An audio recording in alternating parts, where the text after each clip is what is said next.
স্তম্ভিত হয়ে গেছে। মূল বিষয় হলো এরা গেছে পোস্টার লাগাতে এবং একটি এলাকা থেকে অন্য এলাকায় গেছে, ওদের বাড়ির সামনে গেলে ওদের মাথা খারাপ হয়েছে।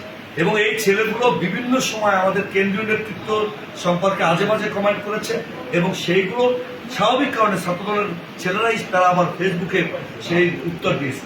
সে কারণে আজকে তাদের উপর হামলা হয়েছে এবং অত্যন্ত ন্যাক্কারজনকভাবে হামলা হয়েছে। আমাদের ইতিমধ্যে দুজনকে কিন্তু আমরা খুলনায় পাঠিয়েছি। একসাথে ওই যে স্কুটার ড্রাইভার সেই ছেলেটি কিন্তু মৃত্যুর সাথে পাঞ্জা লড়ছে, অর্থাৎ তাই সে একের পর এক বমি করছে।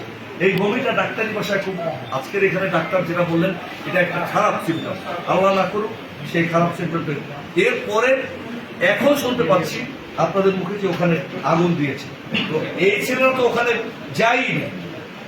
সকলের ওইখানে আমাদের যারা নেতৃবৃন্দ তারা টেলিফোনে জানিয়েছেন যে এই আগুনটি ওরা নিজের একটা সেভ হওয়ার জন্য একটি অংশ হিসাবে এটি করেছে এবং তাদের বাড়িটি বিল্ডিং নাকি আমি জানি, সেই বিল্ডিং এর পাশে একটি ঘর, এই ঘরে আগুন দেওয়া মানে এটা পরিকল্পনার অংশ।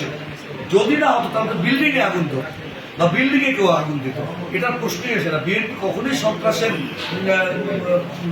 মধ্যে থাকে না, আর বিএনপি নেতাকর্মী কেউই ওই অঞ্চলে আর রাখতে যায় না, সবাই এখানে চলে আসে।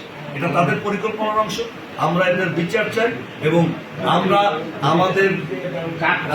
আমাদের মূল কথা হলো যে এরা ডাকাত দলরা যে দা ব্যবহার করেছে, যে অস্ত্রশস্ত্র ব্যবহার করেছে, সকল কিছু পুলিশের হাতে জব্দ আছে।